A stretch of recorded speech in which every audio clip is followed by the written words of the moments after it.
عقیدہ ختم نبوت کے بالمقابل قادیانیوں کا کیا عقیدہ ہے؟ دیکھیں، اس بات کو سمجھنے کے لیے تھوڑی سی گہرائی میں جانا ضروری ہے، کیونکہ یہ بات جو ہے وہ عام احمدیوں کو، قادیانیوں کو نہیں بتائی جاتی۔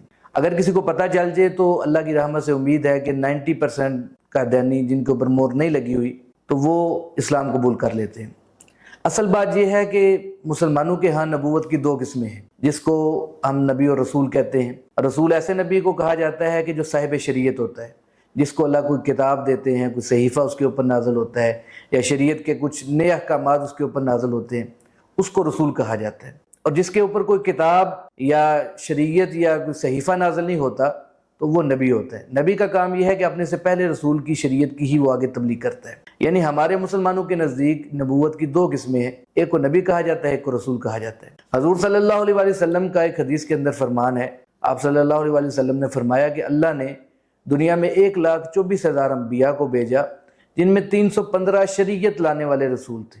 تو اس حدیث سے ہمیں معلوم ہو گیا کہ نبیوں کی کل تعداد 1,24,000 ہے، اور ان میں سے شریعت لانے والے رسولوں کی تعداد 315 ہے۔ تو ہمارے نزدیک نبیوں کی دو قسمیں ہیں، ایک کو رسول کہا جاتا ہے اور ایک کو نبی کہا جاتا ہے، جبکہ قادیانیوں کے نزدیک نبیوں کی 3 قسمیں ہیں۔ ایک کو وہ تشریعی نبوت کہتے ہیں، ایک کو غیر تشریعی نبوت کہتے ہیں، اور تیسری کو وہ ذلی نبوت کہتے ہیں۔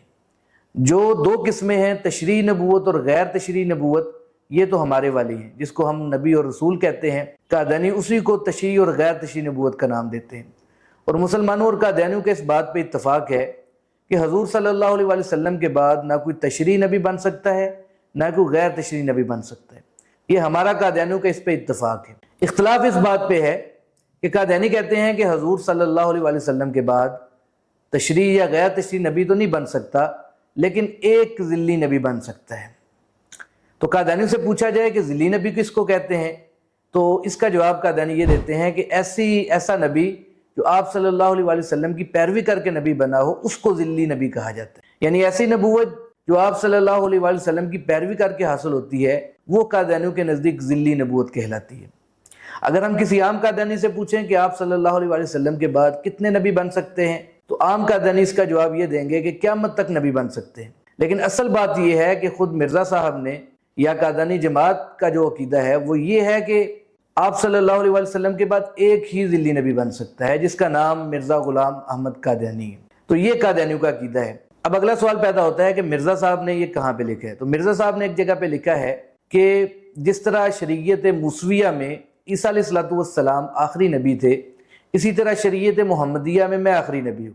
تو مرزا صاحب کی اس تحریر سے معلوم ہوا کہ موسیٰ علیہ السلام کی شریعت میں آخری نبی عیسیٰ علیہ السلام تھے، اور مرزا صاحب کی اسی تحریر سے ہمیں یہ بھی معلوم ہوا کہ آپ صلی اللہ علیہ وسلم کی شریعت میں جو آخری نبی ہیں وہ مرزا غلام احمد قادیانی ہیں۔ اب اگلا سوال یہ پیدا ہوتا ہے کہ کیا مرزا صاحب سے پہلے کوئی ذلی نبی بنا ہے؟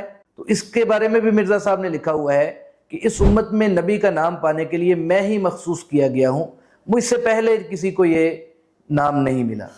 تو اس سے معلوم ہوا کہ مرزا صاحب سے پہلے کوئی ذلی نبی نہیں بنا، اور مرزا صاحب اپنے آپ کو آخری نبی کہہ رہے ہیں۔ تو ان عبارات سے معلوم ہوتا ہے کہ مرزا صاحب کے نزدیک اس امت میں حضور صلی اللہ علیہ وآلہ وسلم کے بعد ایک ہی ذلی نبی بن سکتا ہے، اور وہ مرزا صاحب ہے۔ اور یہی عقیدہ مرزا صاحب کے بیٹے کا بھی ہے، اور یہ عقیدہ قادیانی جماعت کا بھی ہے۔ مرزا صاحب کے بیٹے مرزا بشیر احمد ایم اے صاحب نے اپنی کتاب کلمات الفصل کے اندر لکھا ہے کہ نبوت کی 3 قسمیں ہیں، جو میں نے آپ کو بتایا کہ تشریعی نبوت ہے، غیر تشریعی نبوت ہے، اور ذلی نبوت ہے۔ اور انہوں نے وہاں پہ لکھا ہوا ہے کہ ذلی نبوت جو ہے ایسی نبوت کو کہا جاتا ہے جو آپ صلی اللہ علیہ وآلہ وسلم کی پیروی کر کے حاصل ہوتی ہے، اور جو ذلی نبی ہے وہ ایک ہی بن سکتا ہے۔ یہی قادیانی جماعت کا عقیدہ ہے۔ ڈاکٹر صاحب، قادیانیوں کا یہ عقیدہ غلط کیوں ہے؟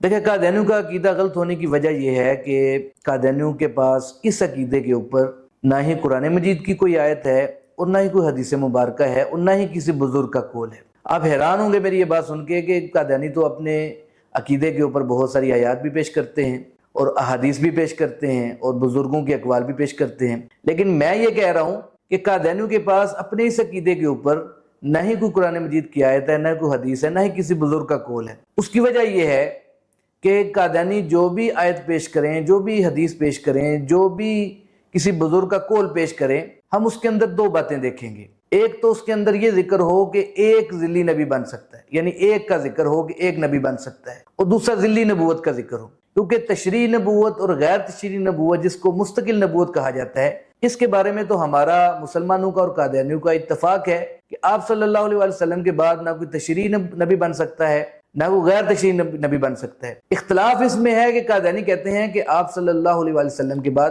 ایک ذلی نبی بن سکتا ہے، تو ہم قادیانیوں کو کہتے ہیں بھی آپ ایسی دلیل ہمارے سامنے پیش کریں، ایسی قرآن پاک کی آیت پیش کریں، ایسی حدیث پیش کریں جس میں یہ ذکر ہو کہ ایک ذلی نبی بن سکتا ہے۔ تو یہ میں دعوے سے کہتا ہوں کہ یہ قیامت کی صبح تک قادیانی کوئی ایسی قرآن پاک کی آیت کو حدیث یا کسی بزرگ کا قول نہیں پیش کر سکیں گے جس کے اندر یہ ذکر ہو کہ ایک ذلی نبی بن سکتا ہے۔ مثال کے طور پہ قادیانی قرآن مجید کی ایک آیت پیش کرتے ہیں، وَمَن يُطِعِ اللَّهَ وَالرَّسُولَ فَأُولَٰئِكَ مَعَ الَّذِينَ أَنْعَمَ اللَّهُ عَلَيْهِم مِّنَ النَّبِيِّينَ وَالصِّدِّيقِينَ وَالشُّهَدَاءِ وَالصَّالِحِينَ وَحَسُنَ أُولَٰئِكَ رَفِيقًا۔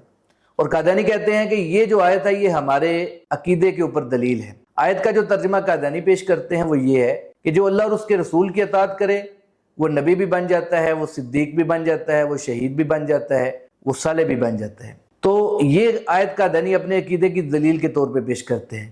تو ہم قادیانی کو کہتے ہیں کہ آپ کی یہ جو دلیل ہے یہ دعوے کے مطابق ہی نہیں ہے، کیونکہ آپ کا دعویٰ تو ایک نبی کے بننے کا ہے، ایک سے زیادہ نبی بننے کا تو آپ کا دعویٰ ہی نہیں ہے، اور آیت کے اندر النبیین کا لفظ ہے جو کہ جمع کا صیغہ ہے۔ اگر ہم قادیانیوں کا ترجمہ ہی مان لیں تو پھر بھی اس آیت کے مطابق قادیانی دعویٰ ثابت نہیں ہوتا۔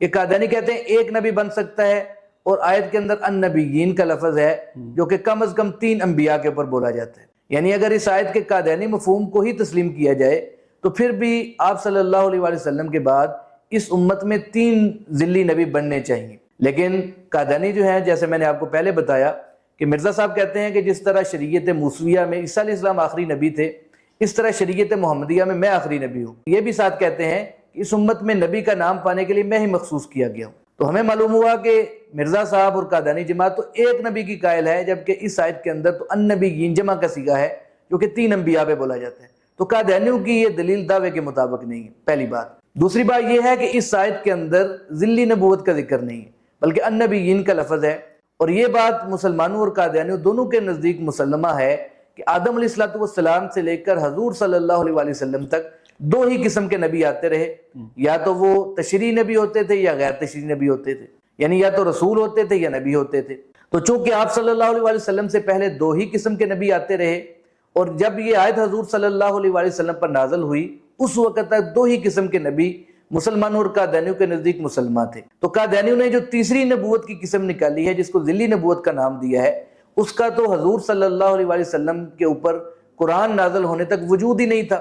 تو جب اس وقت ذلی نبی کا وجود ہی نہیں تھا تو اس آیت میں بھی اس کا ذکر نہیں ہے۔ اس آیت میں النبیین کا مطلق ذکر ہے جس سے رسول اور نبی مراد ہے، تشریعی اور غیر تشریعی نبی مراد ہے، اور اس میں ذلی نبوت کا ذکر نہیں ہے۔ قادیانیوں کا چونکہ دعویٰ خاص ہے اس لیے ان کی دلیل بھی خاص ہونی چاہیے، لیکن ان کی دلیل خاص نہیں، تو یہ قادیانیوں کی دلیل ان کے دعوے کے مطابق نہیں ہے۔ اصل بات یہ ہے کہ اس آیت کے اندر اللہ تعالیٰ مسلمانوں کو یہ خوشخبری دے رہے ہیں کہ جو اللہ اور اس کے رسول کے اطاعت کرنے والے ہیں وہ جنت کے اندر نبیوں کے ساتھ ہوں گے، صدیقین کے ساتھ ہوں گے، شہداء کے ساتھ ہوں گے، صالحین کے ساتھ ہوں گے، جیسا کہ اس آیت کے جو آخری الفاظ ہیں وَحَسُنَ أُولَٰئِكَ رَفِيقًا، کہ وہ بہترین دوست ہیں، بہترین رفیق ہیں۔ تو یہ جو بہترین رفاقت ہے یہ جنت میں نصیب ہوگی، دنیا کے اندر اس آیت میں نبوت ملنے کا تو دور دور تک ذکر نہیں۔ اور اصل بات جیسے میں نے بتائی کہ اس آیت میں ایک تو واحد کا صیغہ نہیں ہے اور دوسرا ذلی نبوت کا ذکر نہیں، تو اس لیے قادیانیوں کی یہ دلیل ان کے دعوے کے مطابق نہیں ہے۔ صرف یہ آیت نہیں، پورے قرآن میں قادیانی جتنی بھی آیات پیش کریں وہ سب کے اندر اس بات کو دیکھ لیں کہ واحد کا صیغہ ہو اور ذلی نبوت کا ذکر ہو، یہ پورے قرآن میں نہیں ملے گا۔ اس لیے قادیانیوں کا یہ عقیدہ قرآن کے بھی خلاف ہے، حدیث کے بھی خلاف ہے، اور پوری امت کے اجماع کے بھی خلاف ہے۔ لیکن قادیانی اپنا مکمل عقیدہ بیان نہیں کرتے، کیونکہ اگر وہ اپنا مکمل عقیدہ بیان کریں تو پھر ہم ان سے دلائل مانگیں گے اور دلیل ان کے پاس نہیں ہوگی۔